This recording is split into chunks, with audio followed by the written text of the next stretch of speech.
अगर आप एक बिगनर फोटोग्राफर हैं और कैमरा में लगे डायल को देख के परेशान हो रहे हैं कि ये आखिर क्या है और कैसे काम करता है, तो इस वीडियो को एंड तक ज़रूर देखिए, क्योंकि इस वीडियो में मैं मोड के सारे फंक्शंस के बारे में आपको बताऊंगा और एंड में एक ऐसे फंक्शन के बारे में बताऊंगा जो ज़्यादातर लोग यूज़ नहीं करते, बट एक बहुत ही पावरफुल फंक्शन है।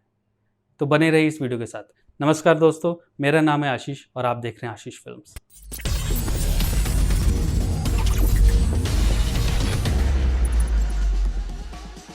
दोस्तों, आपके कैमरा में जो डायल है उसमें आपको कुछ फोटोग्राफ्स या अल्फ़ाबेट्स दिख रहे होंगे। ये कैमरा मोड्स हैं। कैमरा मोड्स बेसिकली फोटोग्राफर को एक्सपोजर पैरामीटर्स को कंट्रोल करने में मदद करते हैं, जैसे कि शटर स्पीड, अपर्चर और आईएसओ। इसमें से कुछ मोड्स ऐसे होते हैं जो फुली ऑटोमेटिक होते हैं और कुछ मोड ऐसे होते हैं जो फोटोग्राफर को एक्सपोजर के कुछ या सभी पैरामीटर्स को कंट्रोल करने में मदद करते हैं। तो चलिए सबसे पहले बात करते हैं ऑटो मोड की। ऑटो मोड में कैमरा उसकी shutter speed, aperture, white balance, ISO, focus और फ्लैश को बेस्ट पॉसिबल वे में एडजस्ट करता है ताकि एक बैलेंस्ड फोटोग्राफ दे सके। ऑटो मोड में कैमरा सब कुछ अपनी तरफ से एडजस्ट करता है, पर उसे ये नहीं पता चल पाता कि वो किस चीज़ को शूट करने वाला है। मतलब कि क्या वो एक फास्ट मूविंग ऑब्जेक्ट को शूट कर रहा है या वो कोई पोर्ट्रेट शूट कर रहा है। अगला मोड है पोर्ट्रेट मोड।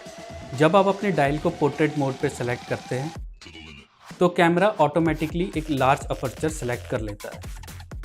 लार्ज अपर्चर मतलब big opening of the aperture and small F number. इसमें आपका बैकग्राउंड ब्लर हो जाता है और आपका सब्जेक्ट शार्प फोकस रहता है। पोर्ट्रेट मोड का सबसे अच्छा यूज़ तभी है जब आप सिंगल सब्जेक्ट को फोटोग्राफ कर रहे हैं। इसके लिए आप अगर प्राइम लेंस यूज़ कर रहे हैं तो सब्जेक्ट के नज़दीक जा सकते हैं ताकि उसका हेड और शोल्डर कंपोजिशन में रहे, या फिर अगर आप जूम लेंस यूज़ कर रहे हैं तो जूम रिंग में कंपोजिशन एडजस्ट कर सकते हैं। एक और बात, अगर आप सन फेसिंग है यानी सन सब्जेक्ट के पीछे है तो फ्लैश लाइट का इस्तेमाल कीजिए ताकि सब्जेक्ट पर लाइट पड़ सके। दोस्तों, अगला मोड है मैक्रो मोड। मैक्रो मोड एक बहुत ही बेहतरीन मोड है मैक्रो फोटोग्राफी के लिए। इसमें आप सब्जेक्ट के बहुत ही क्लोज जाकर उसकी फ़ोटोग्राफ्स ले सकते हैं। मैक्रो मोड में आप इंसेक्ट्स, फ्लावर्स या स्मॉल ऑब्जेक्ट की फ़ोटोग्राफ्स बहुत ही क्लोज जाके ले सकते हैं। मैक्रो मोड यूज़ करने पर सब्जेक्ट को फोकस करना मुश्किल होता है, क्योंकि कम डिस्टेंस होने की वजह से डेप्थ ऑफ फील्ड नैरो हो जाती है। मैक्रो मोड में फ़ोटो लेते समय हमें ज़्यादातर सब्जेक्ट और कैमरा को पैरेलल रखना चाहिए, नहीं तो ज़्यादातर सब्जेक्ट आउट ऑफ फोकस रहेगा। मैक्रो मोड में कैमरा फ्लैश का यूज़ नहीं करना चाहिए, नहीं तो आपकी फ़ोटो बर्नआउट या ओवर एक्सपोज हो जाएगी। मैक्रो फ़ोटो लेते समय डेप्थ ऑफ फील्ड बहुत छोटी हो जाती है और कैमरा हिलने से फ़ोटो ख़राब आ सकती है। इसलिए मैक्रो शॉट के लिए एक ट्राइपॉड बहुत ज़रूरी है। ट्राइपॉड से आपका फ्रेम नहीं हिलेगा और आप एक बेहतर मैक्रो शॉट ले पाएंगे। दोस्तों, अगला मोड है landscape mode. Landscape mode portrait mode का बिल्कुल ही अपोजिट है, क्योंकि इस मोड में कैमरा हमेशा स्मॉल अपर्चर पर सेट रहता है। स्मॉल अपर्चर मतलब large number of F stop, जिसकी वजह से ज़्यादा area of the photograph focus होता है, मतलब लार्ज डेप्थ ऑफ फील्ड। इस मोड को वाइड सीन कैप्चर करने के लिए इस्तेमाल कर सकते हैं। हो सकता है कुछ शॉट्स को लेने के लिए camera slow shutter speed use करे। ऐसे में एक ट्राइपॉड आपकी मदद कर सकता है ताकि आपका कैमरा स्टडी रहे और एक बेहतरीन फ़ोटो क्लिक कर सके। दोस्तों, अगला मोड है स्पोर्ट्स मोड। मूविंग ऑब्जेक्ट को कैप्चर करने के लिए इस मोड का इस्तेमाल किया जाता है। कई कैमरा में इसे एक्शन मोड भी कहते हैं। स्पोर्ट्स मोड किसी भी मूविंग ऑब्जेक्ट की फ़ोटोग्राफ लेने के लिए आइडियल है, जैसे sports, pet, car, wildlife. Sports mode shutter speed को इंक्रीज़ करके एक्शन को फ्रीज कर देता है। फास्ट मूविंग सब्जेक्ट को कैप्चर करने के लिए आप कैमरा को सब्जेक्ट के साथ पैन कर सकते हैं। इससे आपके पास ज़्यादा अपॉर्चुनिटी होगी सब्जेक्ट को क्लिक करने की, या फिर आप कैमरा को एक जगह पहले से फोकस करके रख सकते हैं जहां सब्जेक्ट तब होगा जब आप उसे कैप्चर करना चाहते हैं। दोस्तों, अगला मोड है नाइट मोड। नाइट मोड का इस्तेमाल लो लाइट कंडीशन में किया जाता है।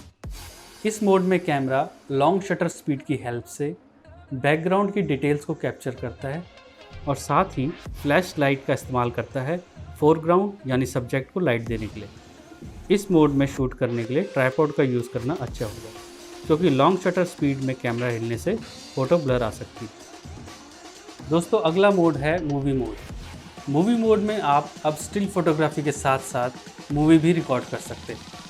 ज़्यादातर कैमरे अब स्टिल फोटोग्राफी के साथ मूवी मोड भी देते हैं, जिसमें वीडियो के साथ साउंड भी रिकॉर्ड कर सकते हैं। इसकी वीडियो क्वालिटी डिपेंड करती है कैमरा में वीडियो से रिलेटेड फीचर्स पर। एक बात और ध्यान रखने वाली है कि मूवी स्टिल इमेज से ज़्यादा स्टोरेज कैप्चर करती है। दोस्तों अगला मोड है अपर्चर प्रायोरिटी मोड। इसे ए या AV मोड से डिनोट किया जाता है। ये मोड सेमी ऑटोमेटिक या सेमी मैनुअल मोड की तरह है, जहां आप अपर्चर वैल्यू चूज़ करते हैं और कैमरा बाकी सेटिंग जैसे shutter speed, white balance, ISO choose करता है, ताकि आपको एक बैलेंस्ड एक्सपोजर मिले। अगर आपको फोटोग्राफ में डेप्थ ऑफ फील्ड क्रिएट करनी है और सब्जेक्ट को फोकस में रखना है, तो अपर्चर प्रायोरिटी मोड आपके लिए बहुत यूज़फुल होगा। ऐसे में आपको अपर्चर वैल्यू कम रखनी होगी, ताकि ज़्यादा लाइट कैमरे के अंदर आए। अपर्चर वैल्यू ज़्यादा रखेंगे तो कम लाइट कैमरे में एंटर करेगी और deep depth of field create होगी। ऐसे में camera slow shutter speed choose करेगा। दोस्तों अगला मोड है शटर प्रायोरिटी मोड। इसे S या TV मोड से डिनोट किया जाता है। शटर प्रायोरिटी मोड बिल्कुल अपर्चर प्रायोरिटी मोड की तरह ही है, लेकिन यहाँ पे आप शटर स्पीड को चूज़ करते हैं और कैमरा बाकी सेटिंग को चूज़ करता है। आप इस मोड का यूज़ तब कर सकते हैं जब आपको शटर स्पीड को कंट्रोल करना हो, जैसे स्पोर्ट्स फोटोग्राफी में जब आपको मोशन को फ्रीज करना हो, या उसके उलट जब आपको मोशन में ब्लरनेस चाहिए हो, जैसे वाटरफॉल को कैप्चर करते समय शटर स्पीड स्लो करते हैं, या लो लाइट कंडीशन में भी स्लो शटर स्पीड यूज़ किया जाता है। दोस्तों अगला मोड है प्रोग्राम मोड। प्रोग्राम मोड को P से डिनोट किया जाता है। प्रोग्राम मोड वैसे तो ऑटो मोड की तरह ही काम करता है, लेकिन इसमें आप काफ़ी चीज़ें कंट्रोल कर सकते हैं। दोस्तों अगला मोड है मैनुअल मोड। मैनुअल मोड को M से डिनोट किया जाता है। मैनुअल मोड में आप कैमरा को पूरी तरह से कंट्रोल कर सकते हैं। आपको सभी सेटिंग जैसे shutter speed, aperture, ISO etcetera को एडजस्ट करना होगा।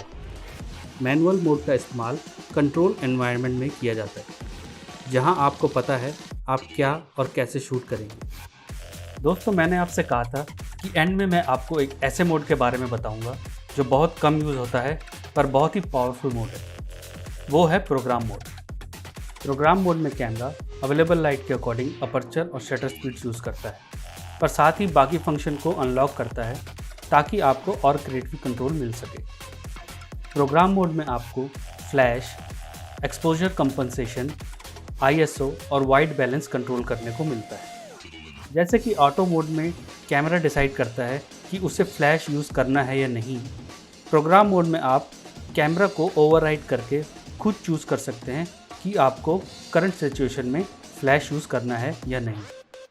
फ्लैश लाइट को टर्न ऑफ करने से ट्रिकी लाइटिंग कंडीशन में आप एक्सपोजर कंपनसेशन का यूज़ कर सकते हैं, ताकि आपको एक बैलेंस्ड एक्सपोजर मिले। ऑटो मोड में कैमरा एक्सपोजर को सही करने के लिए शटर स्पीड या अपर्चर की जगह ISO को बढ़ा देता है, जिससे इमेज में नॉइस या डिजिटल ग्रेन आ जाते हैं। प्रोग्राम मोड में आप ISO को अकॉर्डिंगली कंट्रोल करके और एक्सपोजर कंपनसेशन को इस्तेमाल करके लाइट को एडजस्ट कर सकते हैं।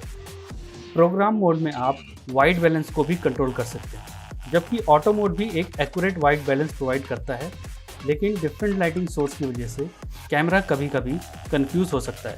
इसलिए प्रोग्राम मोड में मैन्युअली वाइट बैलेंस करके आप कैमरा को मोस्ट एक्यूरेट इन्फॉर्मेशन दे सकते हैं। तो दोस्तों अब आप अच्छे से जान गए हैं कि कैमरा में मोड्स क्या होते हैं और इनको कैसे इस्तेमाल किया जाता है।